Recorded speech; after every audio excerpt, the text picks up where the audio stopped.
guys, it's Tom, the comic book creature. I have a comic book haul for you, and I'm going to tell you kind of about this unique experience I had obtaining these. I got a call from my wife, and she said she discovered a man who had a whole lot of comics and that he wanted to sell all of them. It amounted to about 18 boxes. So I got very excited. He said he had all varieties and modern stuff and older stuff. And so I loaded up after school back a few months ago now, and we ran out to this place where he had his comics for sale. And this place was this gigantic, I think it was an old church, and it had a shed built onto it. And this place was just cram full of just stuff.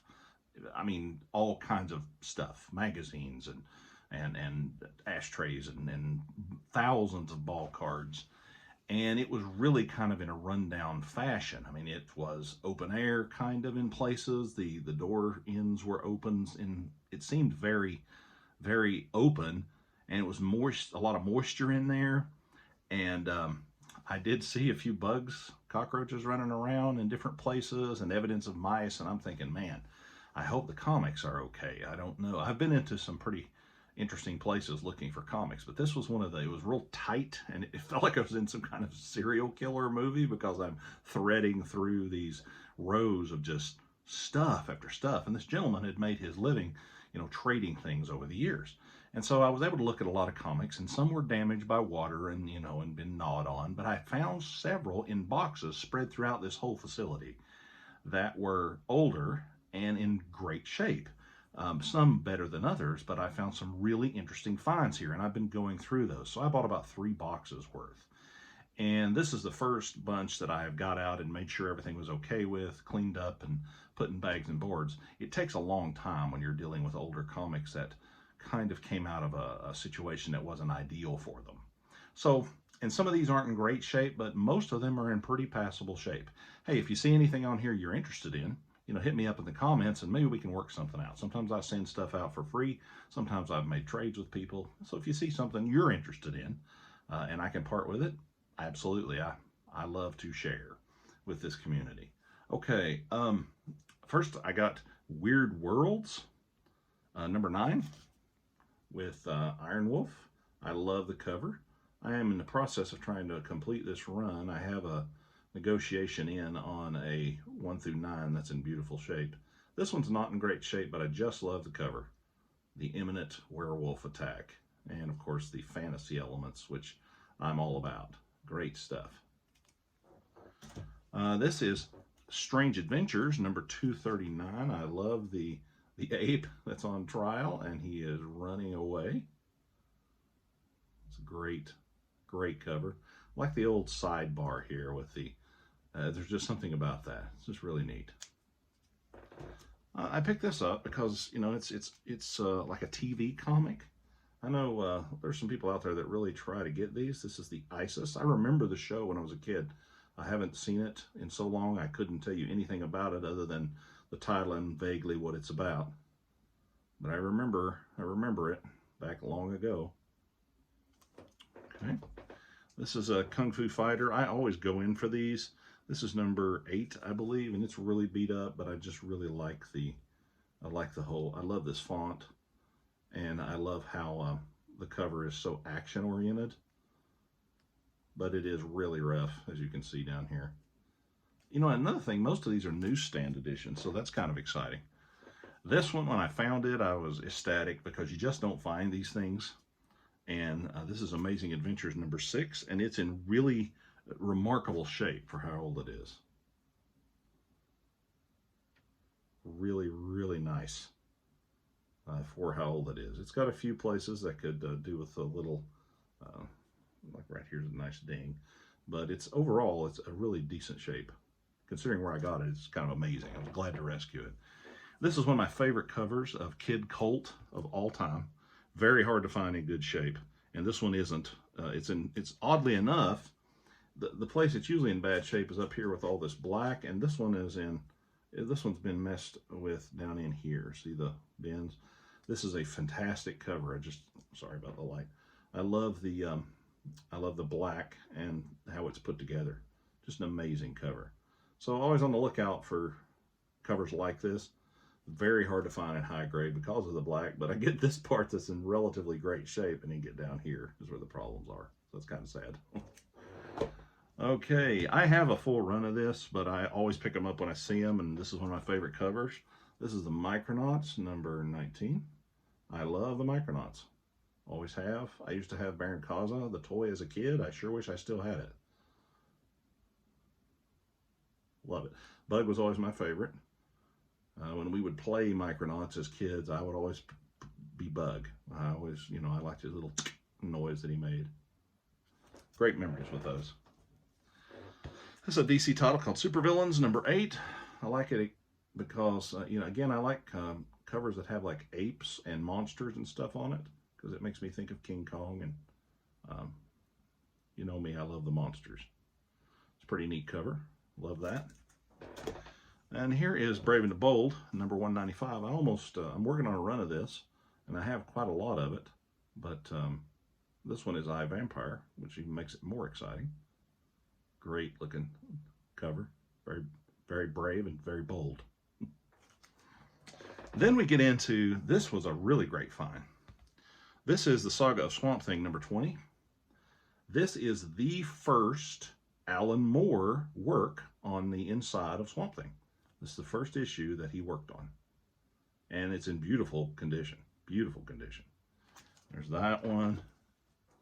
You got this one too. This is the, I think, third appearance of Constantine. The first appearance is that yellow cover with Swamp Thing coming up. I think I have it somewhere, but this is the third appearance of Constantine. You'll notice the newsstand, which is really exciting. And then here's number 42. Just magnificent covers on these things. Very cool. I've not seen the Swamp Thing DC TV show. I really need to get that and watch it. Spidey Super Stories. This is another cool one. Number 1 from the Electric Company. I used to watch the Electric Company just to see the Spider-Man segments. Love it. Great stuff. It brings back really fond memories. I may have another one of these somewhere. I'm not sure, but I'll always pick that up if I see it. This is What If Iron Man Sold Out. Just thought it was an interesting what if cover. I think those stories are neat. All right. I believe this is pronounced Aaron. I think it is. I'm trying to get this run. It's number 13. Because, again, it falls in my area of interest, sort of the sword, sorcery, swashbuckling, fantasy-type characters. Trying to find all of these, so this was nice to pick up. Here is a Green Lantern, just a random issue, number 170. I know, believe it or not, I know very little about the Green Lantern. I never did really get into it that much. I know a lot of you are really huge fans, but it just wasn't ever anything I got into, for whatever reason. So maybe you can tell me about it. This one, I bagged and boarded it because it's a 10-cent Golden Age, and it is Leo the Lion number 1. It's pretty neat to find something that old sitting around anywhere from so long ago. Again, this is another TV crossover. This is the Super Friends number 19, and I always try to get these if I find them because I loved that show as a kid. I never did care for the Wonder Twins. We always made fun of that stuff, but I did enjoy the show quite a bit. And it's kind of interesting. You have Wonder Woman riding what appears to be a kangaroo. So these are great. I love when Marvel had this, The Witching Hour. It's Midnight, The Witching Hour, number 74. Great covers, great stories, just lots of fun. Good stuff. I had a Marvel team up here with Spider-Man and Gargoyle. I'm a huge Gargoyle fan, so it was nice to find that. And again, newsstand, love it. Marvel Tales Spider-Man and the Goblin and the Gangsters. Pretty neat. Love the cover. Very action. Marvel 2-in-1 with the Thing and Nick Fury. Number 26. Newsstand. Marvel 2-in-1, The Thing and Daredevil. Always liked Ben Grimm. Okay. Marvel 2-in-1, number 55 with Giant Man. Great purple cover.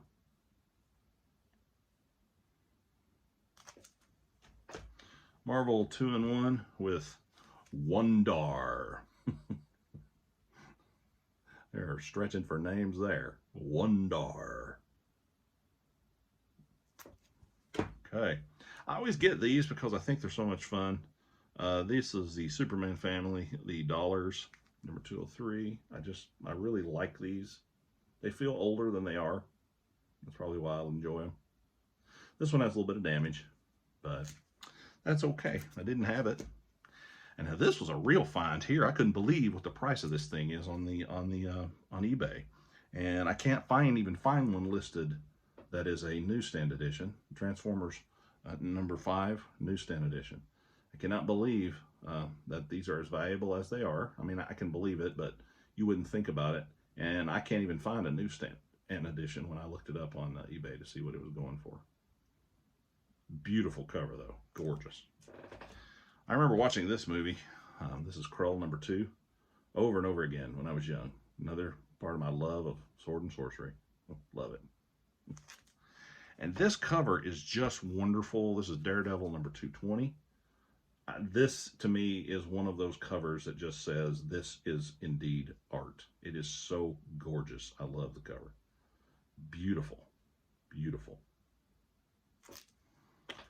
And I have this pretty much all of this run already, but I'll pick these up anytime I see them. Star Wars number 6. Star Wars number 7. Star Wars number 56. I always hated these things. I thought it screwed up the way the aesthetics of the cover looked. Drives me nuts. I never did like the advertisements like that on the cover. Oh, and then there was a pack that of these, that are shrink wrapped in plastic. And of course, inside that pack, you get a Super Soldier. It's in great shape. I got a Superman. Great cover. Love the cover. And then I got a Wonder Woman number 96 DC Universe variant. Scoon, this one's coming your way. I looked this one up on eBay and almost passed out. It's like $25 for this book. Crazy. But when I get a package together, Scoon, it's coming to you, buddy. Okay. Beautiful, perfect mint copy. In this warehouse, it just blows my mind that some of these books were in great shape and just lying around in boxes. I find so many books like that. Well, that's about a 12-minute, 13-minute video for you of part of a find that I found in one of the most unlikely places that I've ever searched. And I have more from there, and there's some older books that actually came from there too. Some Superman and different things and cool fringe things that you don't often see. I hope you enjoyed the video. Hope you enjoyed the haul. I hope you guys have a great day. Thanks for watching. Be kind to each other. See you next time.